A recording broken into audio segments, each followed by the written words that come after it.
Hey everybody, welcome back to the channel. You are talking to Jeremy. I am the Stock Brother, and you're on the Stock Brother channel. So, welcome back everybody. Thank you to all my subscribers. Thank you to everybody who has liked the videos, watched the videos, and shared the videos.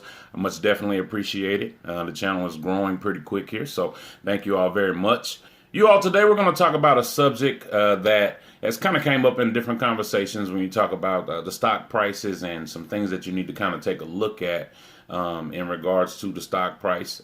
This thing that I get a question about a whole lot, it's about the shares outstanding for a company. So today we're going to get into trying to explain what the shares outstanding is and give you a better idea of how to use this when you talk about valuing companies. You all smash the like button. Please subscribe to the channel so we can kind of keep it going here, and also hit that notification bell. It'll let you know anytime I put out a new video, and we will go from there. Okay, so shares outstanding. First of all, we'll get into a definition of shares outstanding here.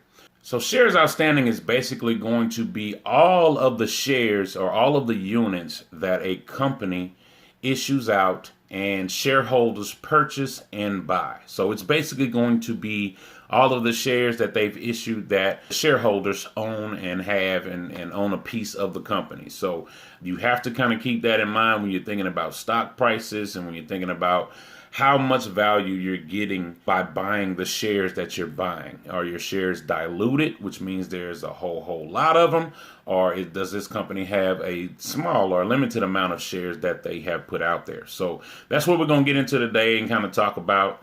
So what I have here, what I put together, I have 3 different companies that I want to show you today to give you an idea of the stock prices and the shares outstanding. So with these 3 companies, they have similar stock prices, and I'm just going to give you an idea, show you how to be able to look and be able to remember to look at the shares outstanding to understand what you're buying and understand how much of this company are you actually getting. Are you getting a pretty good chunk of it, or are you getting a very, very small chunk of it based off of how many shares that they have outstanding? So the first company I want to show you is going to be ticker symbol IBM. They do cloud computing. They do computer type stuff. They're more of a tech company. So along with the other multiples, other metrics that you can use to value the company on the slide here, we also have down in the middle, you have the shares outstanding. If you take a look at the share price, it's $124.63 per share.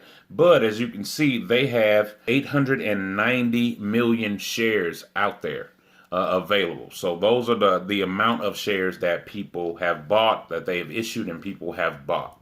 Now, on this next one, this ticker symbol is going to be IIPR. Now, they're not exactly super similar companies. They're not necessarily in the same sector. But in this case, we're just looking at the stock price itself. So when you look at the stock price, it's $123.29. Now, IBM was only $124, and this one is $123. So when you take a look at the stock prices, they are similar. But if you take a look at the shares outstanding down in the middle there, you'll see that this particular company has only issued 21 million or 21.7 million shares. So when you think about how much of the company you're actually getting when you purchase that share, it's a lot different than 890 million shares available if they only have 21 million shares available. So you're buying a lot more of the company when you buy IIPR in this particular case. Now, this next one is another company here, and all of these are good companies. You can kind of do further research into some of these. I try not to put a whole lot of riffraff companies in front of you. I try to put good companies that are solidified in their business and are very successful in what they are doing at this particular point. So you all can look up any of these companies that I'm showing you and get a better idea of it. All of these are pretty good companies. They got different reasons why I watch them. So it could be a situation that you want to start watching them as well. But getting back into this, if you look at this company here, this is Qualcomm, ticker symbol QCOM.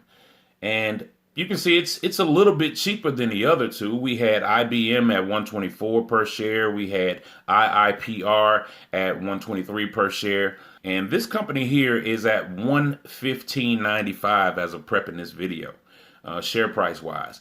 But if you take a look down in the middle on the bottom, you'll see the outstanding shares of 1.13 billion shares that they have issued out and people actually own.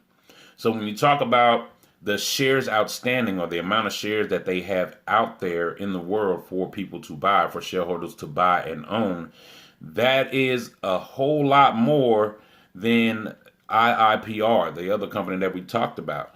They only had 21.7 million shares available. Well, in this case, you have a stock price that's similar, or actually lower, at $115.95 per share, and the shares outstanding are actually 1.1 billion. So you have to think about how many shares that they have outstanding in regards to looking at the share price as well. It'll give you a better idea of what you're actually getting when you pay that $115 or $123 or $124 for that unit or that share of that company.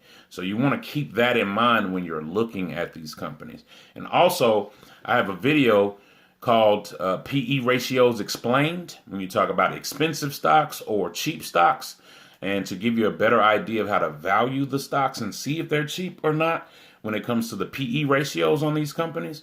And if you kind of go back and look at the video, you can look at the PE ratios on these slides as well and kind of get an idea of which stock is really the cheapest stock based off of those PE ratios. So kind of giving you a little bit of information, just a little something to think about when you talk about shares outstanding and how much that means when it comes to valuing or picking a company or picking a stock to buy.